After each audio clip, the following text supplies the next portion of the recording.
Yeah, but if it happens, yeah. I decided to pick him and decided to fight him, so that was up to me. That was my option. So whether, again, now I choose to give him a rematch, that's on me as well. I know the fans will call for it. I know a lot of people will want to see it. And there's things in that fight I'd like to write as well. Dubois. They are running it back. Fabio Wardley has activated the rematch clause. Fabio Wardley has activated his rematch clause to fight Daniel Dubois for the WBO World Heavyweight Championship. Big news, it's just dropped, and yeah, of course he has. Of course he has. He's got a direct shot at the title that he's just lost in a fight that, you know, he had his opponent over a couple of times. Of course he's going to do it. It points to what a warrior Fabio Wardley. Daniel Dubois fires back at Fabio Wardley rematch demand. Daniel Dubois fires back at Fabio Wardley's rematch demand, showing full confidence and no fear of a second fight. He mocks Wardley's call for a rematch and warns him that it will only end the same way or worse. Dubois says he is ready anytime and promises to destroy him again. Yeah, they're my targets now. These are. I want to get my rematch. Fabio Wardley takes full control of the rematch talk, saying he chose to fight Daniel Dubois and it's his decision whether it happens again. He admits fans want it and he wants to correct mistakes from their first fight, but warns nothing changes by complaining and is ready for whatever comes next. Yeah, look, I'm not one to cry over what's done and what's dusted and ticked off. It's not going to change anything. If I start whinging about it, if I start moaning at the refs, they're not going to change their scorecard. So it is what it is. Ultimately, I always put the blame on myself. I should have done more in the fight to make it more convincing. Fabio Wardley stands firm on his performance, insisting he was the one constantly pressing the action and doing more damage throughout the fight. He believes the judges got it wrong and that he did enough to deserve the win based on output and pressure. Wardley refuses to accept defeat fully and makes it clear he wants the rematch to prove it. He warns that next time he will correct everything and push even harder, showing full determination to run it back and settle the score properly in the ring. I was always pressing the fight, pressing the action. The more damaging shots always came from me. So I feel like I just did enough in that fight to get the win. Spencer Oliver reacts to Fabio Wardley reactivating the rematch clause, saying he is not surprised at all. He explains Wardley always goes for big dangerous fights, and his style turns every fight into a war. Oliver warns he makes tough fights even harder, so rematch risk stays very high. Am I shocked that he's activated the rematch clause? Absolutely not. Fabio Wardley has talked about not wanting longevity within the sport, getting in there, having the big names, having the big fights, unifications, and then getting out. You know, he's at 31. Doesn't he need a break? No, Doesn't he need a physical break? 4 of his last 5 fights have been wars. Yeah, absolutely. He just needs to sit on the couch, put your feet up, let the kids run around, the missus brings you breakfast, and do nothing. Let me flip it. Do you think that Fabio Wardley, with his style, could be involved in a fight that doesn't turn out to be a tough one? I think he makes an easy fight a tough one, because that's sort of like what revs it. Dev Sahani praises Fabio Wardley for always taking the hardest route, saying he refused to sit back and chose Daniel Dubois when he could have waited. He highlights Wardley's mentality of chasing dangerous fights to earn respect. Sahani says this mindset is exactly why Wardley will accept the rematch again, because he never avoids tough challenges and always wants to prove himself in the hardest possible way. I'm here, let me just chill, let me just relax a little bit, and he didn't do that. He was like, bring me Daniel Dubois, he's the most dangerous, hard-hitting guy out there who's available, let me fight him, let me go get my respect. And he did that, and I love that. So if he's got the opportunity to now get the rematch with Daniel Dubois, he's going to take it, because he does things the hard way. Liam Goff explains that Fabio Wardley has officially triggered the rematch clause after a brutal and dramatic fight with Daniel Dubois. He highlights how both fighters went through knockdowns and warlike exchanges before the stoppage. Goff adds that the clause was already agreed under Queensberry Promotions, making the rematch almost inevitable. The boxing world now waits for confirmation as tensions rise between both camps again. Fabio Wardley has triggered a rematch clause for an immediate rematch with WBO heavyweight champion Daniel Dubois. Wardley survived 2 early knockdowns, or Dubois survived 2 early knockdowns to dethrone fellow Brit Wardley with an 11th round stoppage in Manchester on Saturday. Both fighters assigned to Queensberry and promoted by Frank Warren. He confirmed that after the bout there was a rematch clause. The boxing world, this is from David Adeli reacts to the rematch clause news, saying he definitely wants to see the fight run back. He believes there is still unfinished business between Wardley and Dubois and suggests waiting for recovery before the second clash. Adeli insists that a rematch would answer remaining questions, and he shows full interest in seeing how both fighters adjust next time. Do you have any interest in seeing that running back? I want to see it. Run it back. Why not? End of the year, they're going to obviously wait for Wardley's nose to heal up. But yeah, run it back. See what's there. Frank Warren is clearly keeping the door wide open on the Daniel Dubois situation, but is also making it sound like nothing is guaranteed yet. He brings up the rematch clause, but the tone is cautious, almost like he's waiting for the heavyweight landscape to settle before making any big move. That uncertainty keeps the tension alive. Dubois has already proven he can deliver under pressure, and Wardley will know that a second fight won't be any easier. This is now a waiting game where timing could change everything for both fighters. Well, there is a rematch clause, so we'll see what happens. If they decide to pass it for now, We'll see what pans out in the next few months with all these various heavyweight fights that are happening, and that'll determine. Don Charles is speaking with experience and patience, reminding everyone that rematch clauses in heavyweight boxing are never rushed decisions. He highlights how Daniel Dubois is coming off a brutal fight and needs time to recover properly before anything else. That calm approach shows respect for what Dubois has just gone through. But at the same time, it also builds anticipation because fans know what's possible next. If the rematch happens later, both fighters will return stronger, more prepared, and far more dangerous than before, raising the stakes even higher. Anthony Joshua had a rematch clause when he fought Daniel. If that's up to them, if they want to exercise it. Like I said, it's too premature. Let's go and digest this win. Let Daniel go and have some rest. Remember, that's him coming off the back of a loss, a stoppage loss, and to pull out that sort of performance. Buddy McGirt breaks it down in brutal honesty, pointing out exactly where Wardley fell apart during the fight.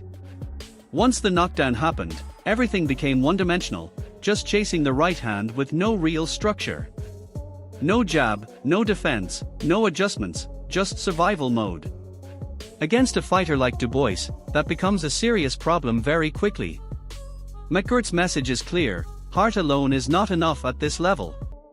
If Wardley enters a rematch with the same mistakes, Dubois will not need a second invitation to finish the job even more decisively. Hell of a fight. I think the worst thing that happened was that knockdown in the first round. After that, Wardley was just looking for that right hand. No jabs, no defense, no left hook. Sorry, meat and chicken. You know what I mean? But it was a hell of a fight. He showed the heart of a champion, and I think there should be a rematch. Derek Chisora goes full savage with his breakdown, completely tearing into Wardley's performance and preparation. He highlights the biggest flaw in the fight: no jab, no discipline, and only hunting power shots without structure. That kind of approach might work in smaller bouts, but against elite opposition it becomes a major liability. Chisora's frustration shows how obvious the mistakes were from a boxing perspective.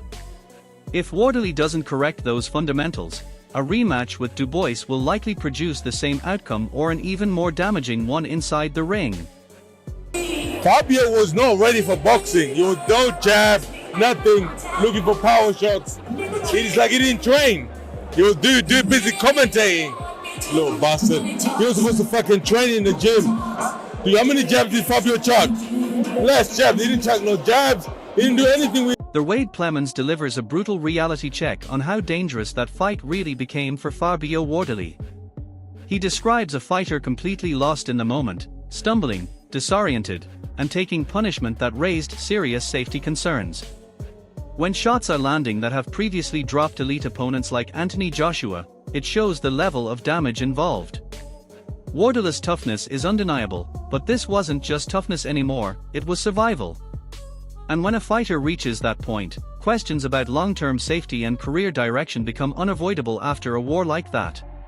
I mean, this got to a point where Fabio is stumbling around. He's not even aware of his surroundings, it doesn't look like. The doctors are checking on him round after round, and you know, I said Daniel had big stones to get off the canvas. Fabio Wardley's got a chin of iron because he ate some absolute nukes. Shots that put Anthony Joshua on the floor from Daniel Dubois and probably would have put a lesser man in the hospital that night. I mean, I'm sure Fabio's in the hospital now, but stretcher job. Dominic Ingle comes in with a controversial but honest opinion, suggesting Fabio Wardley may have reached a ceiling after taking too much damage in hard fights. He acknowledges Wardley's improvement, but also highlights a harsh truth: beating experienced fighters is different from beating elite champions. That gap is what separates contenders from champions. Ingle's concern is clear: repeated wars can slow development and shorten careers. If Wardley continues taking this level of punishment without evolving technically, stepping up again against elite opposition becomes more dangerous every single time. There's a slight difference, fighting a world champion, a legitimate world champion for a title, and beating a world champion who's already a world champion. And Fabio Wardley hasn't beat a current world champion to be the champion, has he? Josie Parker's been a champion. Yeah, but he wasn't the champion, No. right? So Barry McGuigan speaks with pure concern, and he is not sugarcoating anything about the risks involved in a rematch.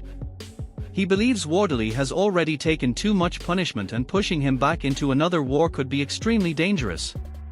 That level of caution shows how damaging the first fight really was. McGuigan is not talking about tactics here, he is talking about safety and long-term health. When experienced voices start saying a fighter should walk away or avoid rematches, it highlights just how serious the situation has become in this rivalry. Rematch, but I don't think he should fight. I genuinely don't think he should take that rematch. I think that's too dangerous. I genuinely think he took way too much punishment, and that was so severe. If I were him, I'd never fight him. Carl Froch breaks down Wardley's performance with sharp technical criticism, pointing out how he abandoned fundamentals under pressure. He highlights missed basics like foot positioning, control, and structured attack, which turned his style into wild, predictable punching. Against elite opponents, that becomes a major weakness. Frocher's analysis is clear: raw aggression without discipline leads to trouble at world level. Wardley showed heart, but heart alone does not win fights like this. If these mistakes are repeated in a rematch, the outcome could be even more decisive the second time. Fabio Wardley neglected all of his little bit of boxing skill, what he's learned over the white collar and through the fights that he's been involved in. I mean, he's had a fantastic career, and I don't think this is the end of Fabio Wardley at all, but he showed that he's a bit naive and a bit green. Like I said, his attacks were very crude. I don't know what Ben Davison should have been telling him: stop throwing that overhand right from out of range. He's looking for the knockout punch. He's not even got his feet in range. Johnny Nelson breaks down the fight with a sharp technical eye, pointing out how Wardley actually started well, controlling the early rounds with his jab and movement. But Nelson is also quick to expose the biggest flaw: the complete lack of a plan B. Once the pressure increased and things stopped working, Wardley's structure disappeared, and so did his control of the fight. That moment when he lost his shape changed everything. At elite level, when adjustments don't come, the fight usually slips away fast, and Nelson makes that painfully clear here. That's the first half of the fight, he kept his shape. You know, the jabs were working, dominating head to body, kept slinging that big right hand over the top. Now and again, he's whipping up the middle. He had good feet for a big guy, good feet. And I thought, you look the part. But then, there was no plan B that he could rely on if that didn't work. And you saw from round 6, he lost his shape. The shape had gone because there was no plan B. You know, when he get hit, it was like he completely turned. And trust me, this boy's got no coward in him. Frank Warren describes the fight like a classic heavyweight war, full of chaos, knockdowns, and momentum swings that had the crowd on edge. He expected excitement, but what he got was something even more brutal and emotional. Both fighters emptied everything in the ring, getting off the canvas and refusing to quit. Warren's reaction shows how rare this kind of fight really is, where skill meets survival. But underneath the praise, it also highlights how damaging these wars can be, especially when both fighters are pushed to their absolute limits. I said it, don't blink, it's going to be the most amazing few rounds. It was much better than that. It was just a phenomenal fight, phenomenal to watch, to witness and see these two guys, what they did, bearing their soul and getting off Daniel getting off the floor and the canvas and coming back how he did. It swung both ways to fight, and it was just Don Charles speaks with absolute conviction, shutting down any criticism aimed at Daniel Dubois after that performance. He makes it clear that doubts about quitting or mentality are now gone after what Dubois endured and overcame. Becoming a two-time heavyweight champion is not just achievement, it is redemption under extreme pressure. Charles' tone is confident and almost warning-like, suggesting that Dubois is still improving. When a fighter proves they can survive chaos and still win, it changes how every future opponent has to approach them, because confidence like that becomes dangerous. Nobody could ever question this young man again. Yeah? All that quitting nonsense, nobody will ever question him again. Two-time heavyweight champion of the world under you. It sounds good, doesn't it? It does. There's more to come. There's more to come. We were in there with a very dangerous fighter in the name of Fabio Wardley. He should be proud of himself. Fraser Clark calls Daniel Dubois a straight-up warrior, and is not exaggerating the intensity of that fight. He admits it wasn't the most technical heavyweight display, but it was pure grit, violence, and survival from both men. Clark highlights how Dubois had to dig deep, learn on the job, and adapt after getting dropped. That kind of experience changes a fighter. Once you've been through that level of chaos and still come out on top, it builds something dangerous inside a fighter. Dubois didn't just win, he evolved under fire. I called it, I said he's going to come out faster, yeah, but Daniel recovered well. He's learned, he's learned from his knockdowns before, he's learned a lot, you know what I mean? So, yeah, he's done well, Fabio. Dominic Ingle delivers a powerful breakdown of what he believes is one of the most brutal fights he has ever seen.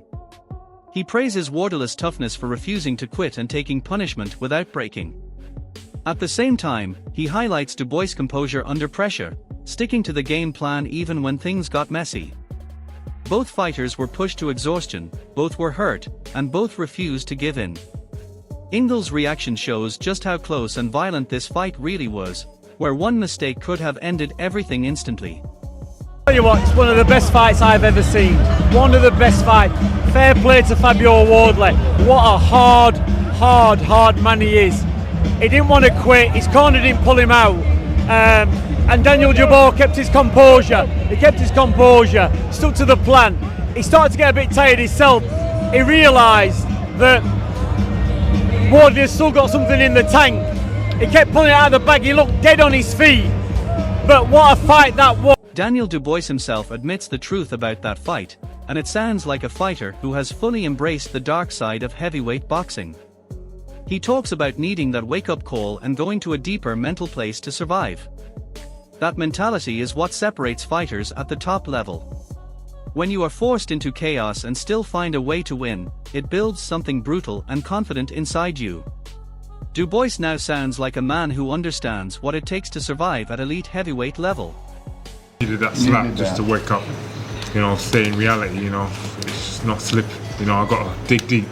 And as a warrior, you have to dig deep, because you've got to go to that dark place and come out on top. David Adeli gives a technical but very revealing breakdown of how Dubois found his rhythm during the fight. He points out that Wardley's aggression actually helped Dubois settle, especially because every right hand was being answered with a clean jab. That jab became a control tool, slowly breaking Wardley's confidence and structure over time. Adeli highlights how small tactical details changed the entire fight. It wasn't just power, it was timing and control. And once Dubois found that rhythm, he started taking over round by round in a very calculated way. For old demons when he got dropped, I think he started to think old demons when he started to think his things weren't working. But you know what was giving Daniel confidence? He kept landing a jab. Every time Wardley threw a right hand, Dubois would stick a jab and it would touch his target. That there was giving Dubois hope that, okay, then I can stand in front of my target and I can land with a jab. And he knew he was softening up Wardley with a jab as the... This was not just a fight, it was a full heavyweight war between Fabio Wardley and Daniel Dubois, and every expert, every fighter, and every voice agrees it changed both men forever. The debate about a rematch is now hotter than ever, but the danger is just as real. If they run it back, expect even more chaos and damage. What do you think? Should Wardley take it again or walk away before it's too late? Like, comment, and subscribe for more boxing breakdowns.